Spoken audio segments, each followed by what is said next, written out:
Our soft opening series is called We Just Picked a Fight. Somebody look at somebody next to them and say, we just picked a fight.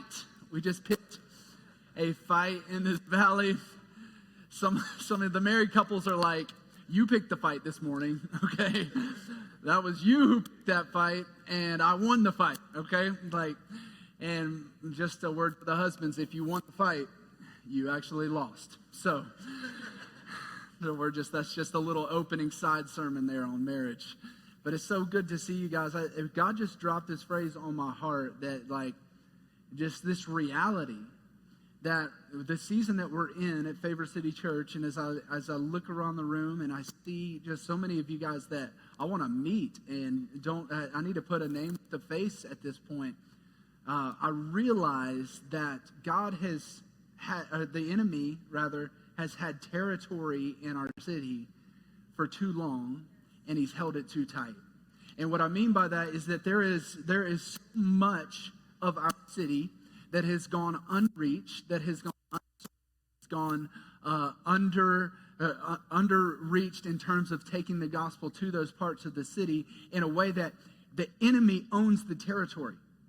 And what we're here in this place to do is to pick a fight with the enemy and to bring back that territory.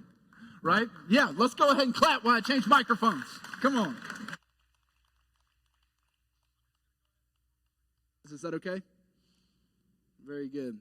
Part of the soft opening process is getting all of the nuts and bolts, everything where we can just see all of the systems in a new place. And our tech team, our worship team, our setup and teardown team, our kids ministry team have just absolutely crushed it today. So can we just give it up for the team that made this come to life?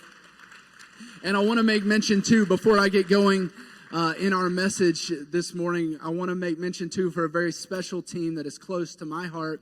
It's a team from a church, Hunter Street Baptist Church in Birmingham, Alabama. Yeah, that is here serving us this week. My brother and sister-in-law are leading the team, and so we honor you guys. Thanks for being here. It's just very special that you're here. Our brother Johnny and sister Emily, and then Pastor Lee, who oversees the missions efforts at Hunter Street. One of our values here at Favor City is that we are truly better together. We're better together. What you see here does not just pop out of thin air. This is not, as the phrase goes in Latin, ex nihilo. This doesn't just happen. There are people, there are 20 to 30 churches in the Southeast that have said, you know what? We're going to invest in what's happening in Las Vegas. There are a handful of churches like Walk Church and Hope Church and Shadow Hills Church and Life Church here in the valley that have said, you know what, we're going to come alongside Favor City Church to plant a new life-giving church in this city. Why? Because to take back ground for the enemy takes unity. To take back ground from the enemy takes unity. And if we're going to have unity together, we're moving forward. We're being planted in that way. And there'll be more moments like that where you understand and we kind of bring you into what it looks like to when we say we have a kingdom heart, that we're better together. We're going to have more opportunities for that in the future. But this morning, I just felt like God had me positioned in Nehemiah chapter 4, where there is this fight happening where God is trying to take back ground for his people. And I was just thinking about this idea of we just picked a fight. And I'm actually thinking about this moment where, like, you maybe you've been in a fight in high school, or you've been in some like moments where you didn't realize that you picked a fight. Any Dumb and Dumber fans out there? Like, that's a good movie for you. Those of you who aren't raising your hand, we're not friends anymore. So I hate that we started out in such a bad note. But there's this scene in Dumb and Dumber, and if you've never seen it, it's these two guys, and they're dumb and dumber, and they just can't really, they're just always messing up. They can't really ever figure out what to do. They're always making the wrong move. Things are always going over their heads. And there's this scene where they're trying to make it across country to return this suitcase to one of the guys. Jim Carrey's character, he falls in love with this girl, and he's trying to return this suitcase. And anyway, so they're making cross country, and they stop at this little country diner. And there's just this epic scene where they're like eating their burger and like making jokes or whatever. And Harry spills the salt. And when Harry spills the salt, Lloyd's like, do you realize what you've done? Like, quick, throw the salt over your right shoulder, because for some reason it's bad luck if you spill the salt, right? And so Harry grabs the salt shaker and throws the entire salt shaker over his right shoulder, and it hits this really gruff dude named Seabass, who could just totally take either anybody in this room, just like he's got the gruff on his face. He's a hard dude. He's wearing a trucker hat. His name is Seabass. Okay, so and it hits him in the face, and he stands up and he like storms, and his buddies are cheering him on. And I can't really quote the whole movie because they cuss a lot in it, but like I would like to. Can we do that? We'll talk about it later, and we'll see if our church is okay with that. But anyway, and so like, and they're walking like, and Seabass comes up and he hawks a loogie in his burger, and he like slams it, and it's just like this moment, and they're like, oh my goodness! But like, they picked a fight with the wrong guy, right? They picked a fight with Seabass, and I don't know if you've ever been in a moment where you've picked a fight with the wrong person, or you've gotten yourself in a situation where it's like, I wasn't really trying to get into a fight, like. Maybe that's happened in marriage, like we've already talked about. Maybe it's happened with your significant other. It's like, I wasn't even trying to fight you. I just said something, and then it just like sparked something inside of you, and now all of a sudden we're fighting. Can I get an amen? Like now all of a sudden, like Kristen, you didn't have to amen so loud. Now all of a sudden, like we're fighting. Every time we had this one spot in Destin that we would go to every year for our family vacation when we lived in Alabama. Destin, Florida is a beautiful beach. Every time, I don't know, any family vacations, like you just had some family vacations this summer maybe, every time we got in the car and we're headed to Destin, and like, you know, it's hard to get kids ready. We have 2 kids, Cannon and Riley Joe. They're 5 and 3. And so getting kids ready for vacation is a form of actual like torture that they use. I'm just kidding. But like, it really is terrible. And so like, but every time we would get the kids in the car, we're getting ready, we're driving to Destin, we would always have a fight. Kristen and I there would be tension in the car, and we spend the entire drive trying to like get on the same page and the same terms, because something about a vacation, something about preparing for something really good made us fight, right? And why do I spend so much time setting that up? Because I want you to understand the tension of where we're walking into as a church. That we are preparing for something beautiful. We're building something beautiful. We're building a place where people can experience freedom from addiction for the very first time. We're building a place where people can meet their Creator and actually understand their purpose for the very first time. We're building a place where marriages will be restored. We're building a place where people will no longer feel bound up by anxiety and pride and all of the things that throw us off every single week, but they're going to be released into freedom, into peace. That's the type of place, that's the type of house that has joy, not despair. That's the type of house Jesus is building here. That's it. And what does the Bible say? John 10:10 says this, that there's a thief, there's an enemy. And what he is doing, and some of you may not even believe in Jesus yet. So right there, you may have just like kind of given me a little golf clap, but you're like, I'm not sure if I believe that yet. But tell me if this sounds familiar. At every turn in your marriage, at every turn in your job, at every turn it seems like in life, there's been an opposition against your joy. There's been an opposition against the fullness of your life. It's felt like somebody is just, every time you gain ground, somebody's stealing it back from you. Even if you don't walk with Jesus, if that story is familiar to you, this is how Jesus unpacks that. He says, there's a thief, and he comes to steal, to kill, and destroy your life. That's what he's after. He's going to overpromise and underdeliver every single time. Jesus says, but I have come that you would have life and have it to the full. So some of us have walked in hesitantly thinking, what am I going to have to give up to be a Jesus follower? What am I going to have to give up to be a part of this church? What am I going to have to give up? It's not about what you have to give up. Will God prune areas of your life? Yeah. Will there be things that it seems like you're having to give up? Yeah. It's not about what you're giving up. It's about what you're reclaiming. You're reclaiming your life. You're reclaiming the capacity of your life to experience fullness. And if you would say, you know what? I'm completely full. I don't feel any attack. I don't feel any opposition. I have 100% confidence to stand here and say, you know what? If you feel like your life is full without Jesus, then okay. But I don't think anybody feels that way. I know I don't. I know I didn't.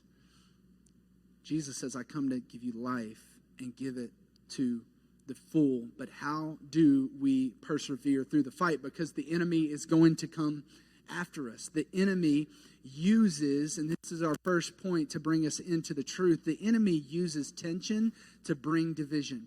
The enemy uses tension to bring division. So what I was talking to our team a little bit last night, some of our staff team, I had them together and I was saying that there are going to be some tension moments as we work together. It takes a lot to pull off something like this. It takes a lot to build a new church. There are going to be tension moments amongst our team. There is going to be moments of where the enemy wants to pit us against each other. And his goal is to take that tension and to create division. His goal is, if this is a marriage, his goal is to send us to sleep on the couch. Right?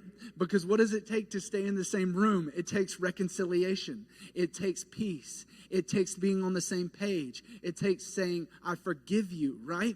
That's what peace takes. Tension brings division naturally. So if we just picked a fight, what the enemy is going to do is he's going to jump into tension moments that naturally exist. We're not here to create a tension-free church. Like if you're like, oh man, I've just been bouncing around like just trying to find a church where nobody ever says anything bad about each other. I'm trying to find a church where just like, where there's never any problems. I'm trying to find a church where they always start on time. I'm trying to find a church where they do, hey, soft opening, we're getting there, okay? We're getting closer. But I'm trying to find a church. You're trying to find a perfect church. We're not trying to create a perfect church. We're trying to create a culture that understands how to deal with and leverage tension instead of letting it lead us to division. So here's what's happening in Nehemiah. Nehemiah has this position, what has happened to the Jewish people, and I'm going to give you a really fast runway to this. It's a little bit of background to the book of Nehemiah. Nehemiah was a cupbearer to King Artaxerxes of the Persian Empire. And here's what had happened to God's people over and over again. If you're still with me, say I'm with you. Okay, sometimes I need some self-assurance, okay? What happened is, over and over again to God's people, is they would start to rebel against God. A power would rise up around them. God would, because they were not listening to God and because they were rebelling against God, God would actually allow them to be delivered into another world superpower's hands, in this case, the Persian Empire. And what would happen a lot of times is they would be dispersed.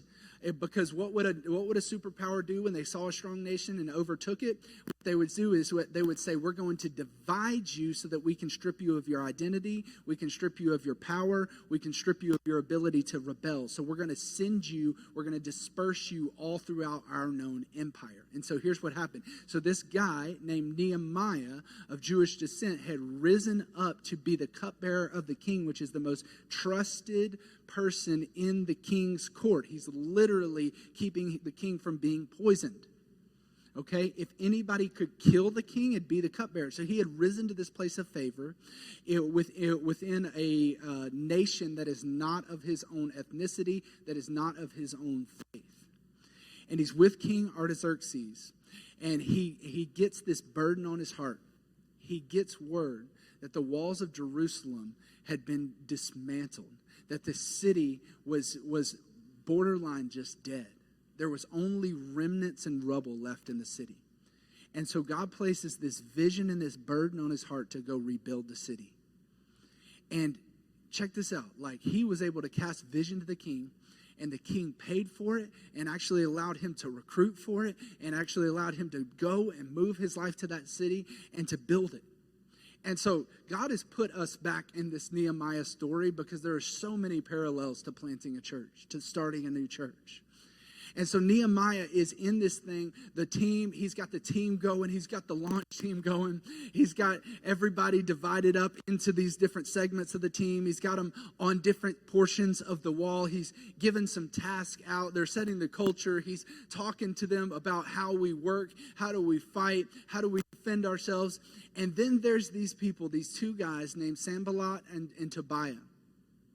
Sanballat and Tobiah. Sanballat was the governor of Samaria, which was a neighboring country. And then there's Tobiah, who is the governor of the Amorites. Now, those two guys were like co-antagonists against Nehemiah. So really, what the enemy was doing in this moment was he was using Sanballat and Tobiah to discourage Nehemiah. So they're these neighboring governors that see the Jerusalem being resurrected, and they don't like it. Why? Nehemiah is reclaiming ground. What does the enemy want to do? He wants to steal, he wants to kill, and he wants to destroy. And so when he sees those things being resurrected, being brought back to life, he will send opposition. And here's where we go in Nehemiah chapter 4. This is what it says. When Sanballat heard we were rebuilding the wall, he became angry and was greatly incensed. So he had lost control over his territory. It directly affected his identity and his power. In fact, it probably gave the people of Samaria pretty significant pride to know that Jerusalem was in shambles, to know that they were in rubble. And I would just say this as a personal word right now. Some of you are working really hard to rebuild your life. You're talking about building this church, but you're working really hard to rebuild your reputation. You're working really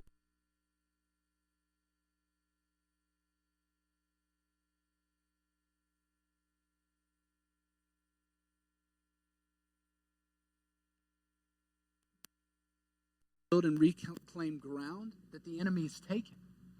And so what we realize right here in this moment is that what the enemy will do is he will send someone to laser attack your point of insecurity.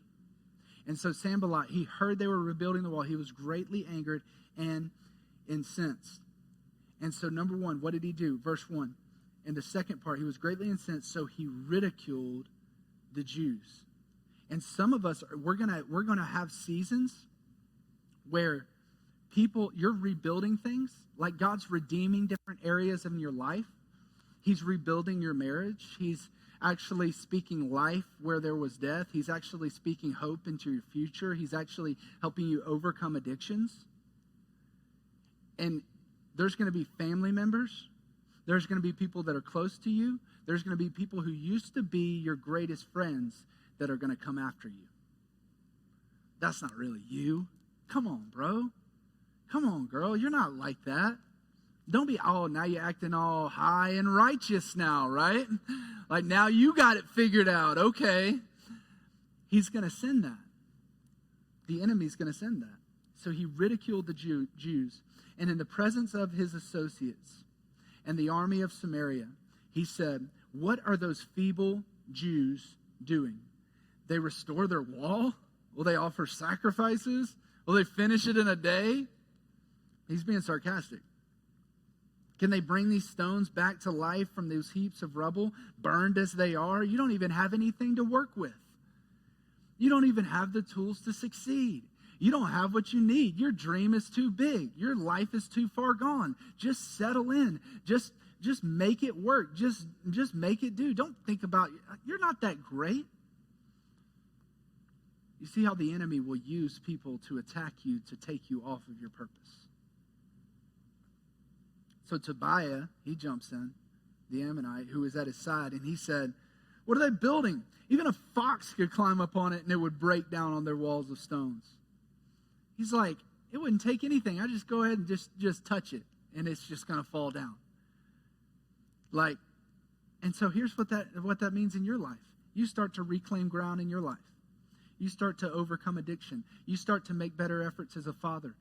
You start to work on the way that God has created bitterness in you as a mother or as a sister or as a friend. You start to reclaim that area of your life, and the enemy is going to attack your ability, and he's going to attack your endurance.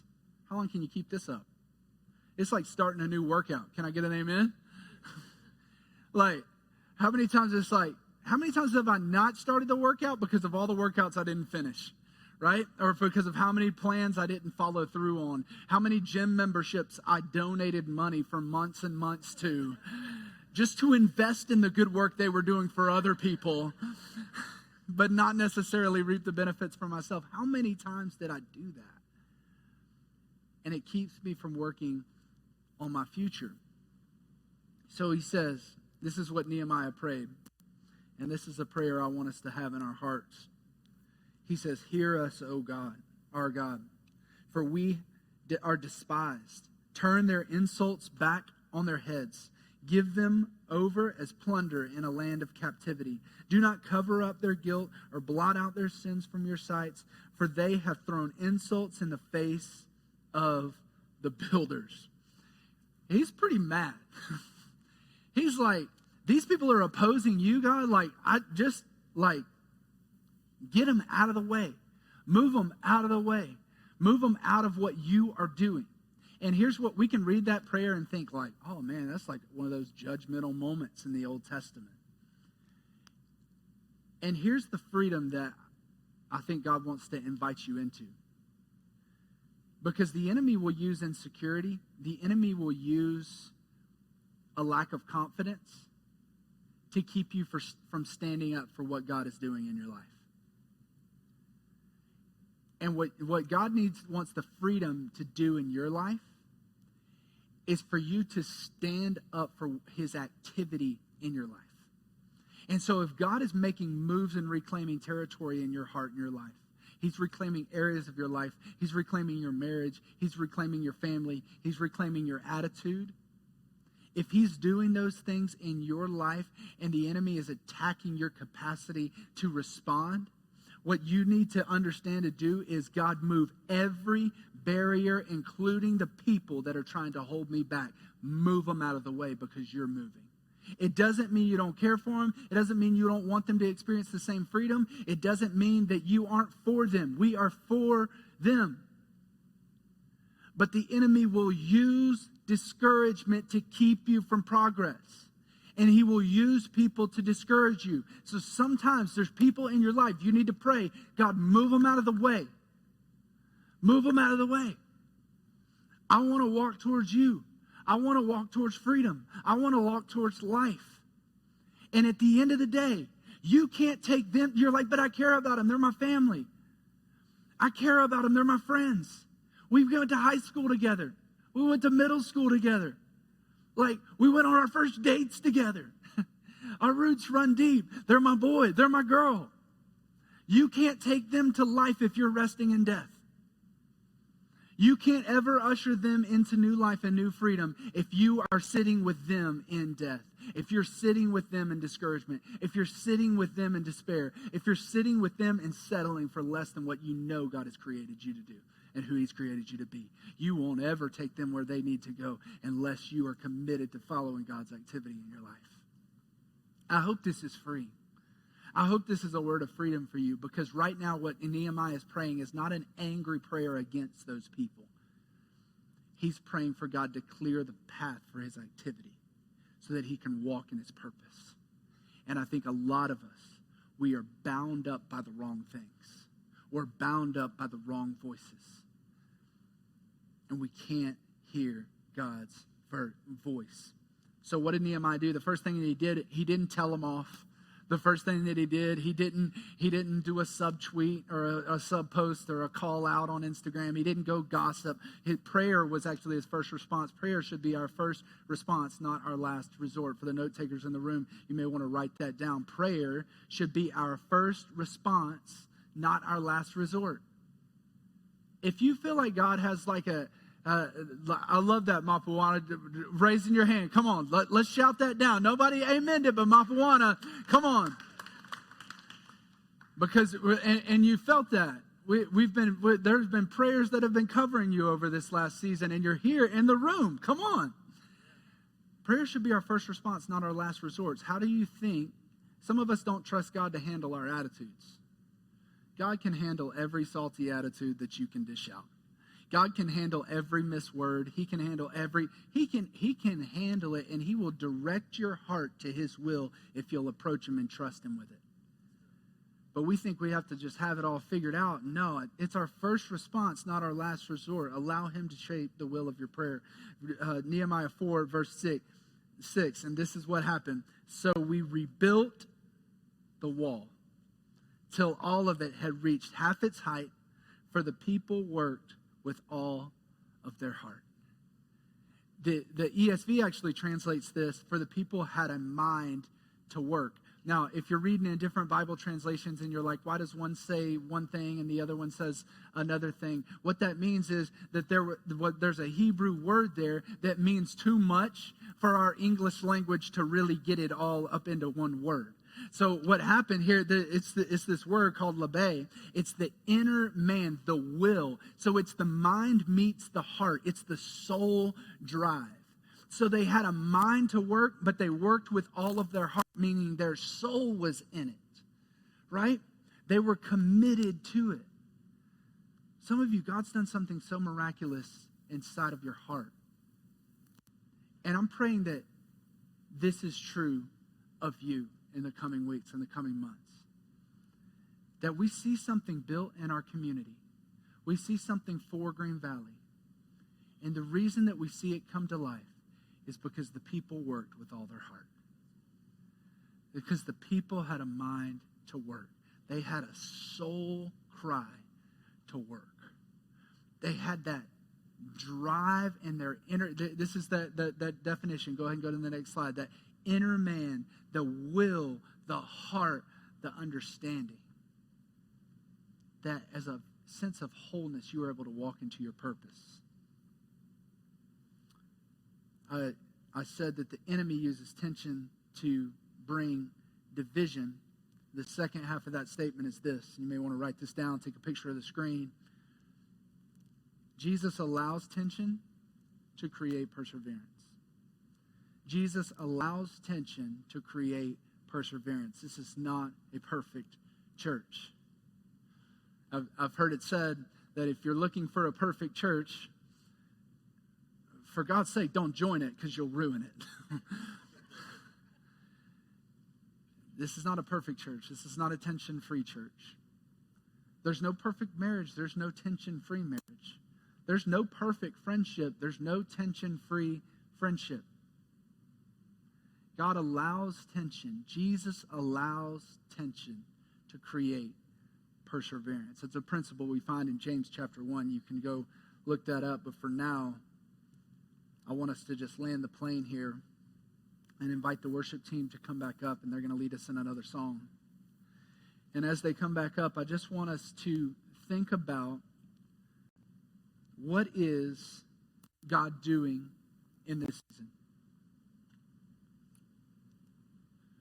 What is it that God's doing in your heart, in your life in this season? God's writing a story in your life. He's writing a narrative for Adam Miller. He's writing a narrative for Parker, for Barry, for Cassie, for Kristen, for Mapuana, for Vernon, for Fernando. He's writing a narrative for Moses and Chas, your beautiful family, for the Her family, for Ray, for Josnell, for Arias, for Alina, for Chas, for Maki, for Jeff, and for Zell, for Joey, and for Cindy, for Caden, for Lisa and Chris and the kids ministry, for Michael, for Caleb on the camera. He's writing a narrative in your life. The question is, will you embrace the tension that it takes to walk into? Or will you choose the comfort that you know is destroying you? Will you embrace the tension of working on a team? Will you embrace the tension of giving your best? Will you embrace this tension, check it out, of just being known? Will you walk into a small group and say, you know what? There's problems in my life that only me and God know about. And that needs to change.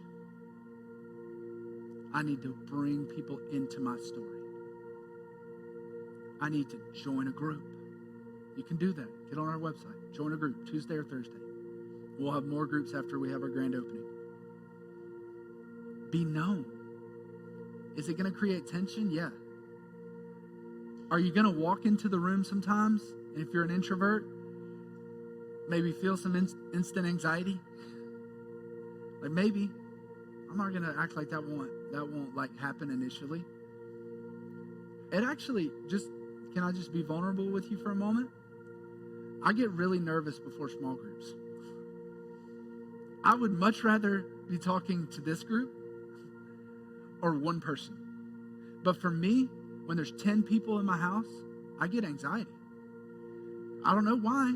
I don't know. For some reason, that group feels more intimate. It feels like somebody's going to ask me a question I don't want to answer. Somebody's going to pray over me, or like I'm just going to be in a moment where I can't like. And so for me, but I'm committed to being known. I'm committed to not walking alone. Because there's freedom in that. Because I've never had a small group and been like, oh God, I wish I hadn't gone to that. Like, let me take it a step further. You want to reclaim territory in your life? God may be leading you to get professional counseling. I've never stepped out of a counseling session and said, oh God, I wish I hadn't invested in my life in that way. No, I don't want to do it. But when I do it, it unlocks freedom. We're reclaiming ground that the enemy's had for too long. You haven't been free for too long.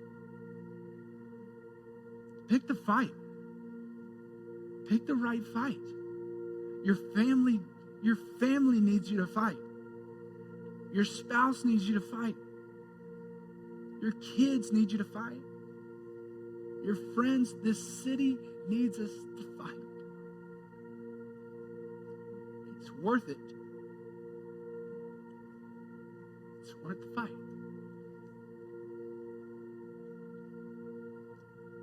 Let's pray. Jesus, we love you.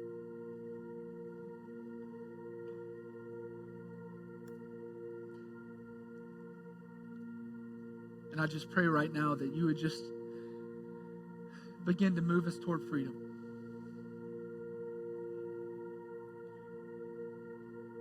And if I can just say this to you, as every head's bowed, every eye's closed, you may be feeling like, you know what, I don't know how to access that freedom.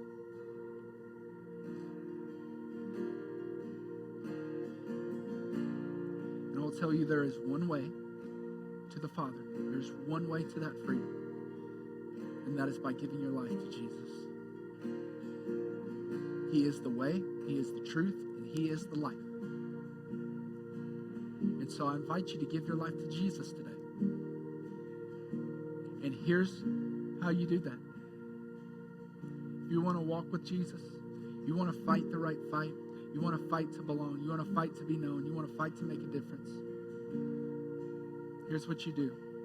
Romans 10:9 says, if you believe in your heart, if you confess with your mouth that Jesus is Lord, so say, Jesus, I give you the steering wheel of my life. I make you Lord of my life right now. Confess with your mouth that Jesus is Lord. Believe in your heart that God raised Jesus from the dead. 2,000 years ago, Jesus came on the scene because He didn't want to live life without you. And He died for your sins because we couldn't afford it. We couldn't afford the payment. So He died for your sins. He bought your life back. And then He rose from the dead. And in that way, you can walk with him in freedom. So say, Jesus, I believe that you were raised from the dead. And I want to walk with you. I want to give you my future. Please forgive me of my sins.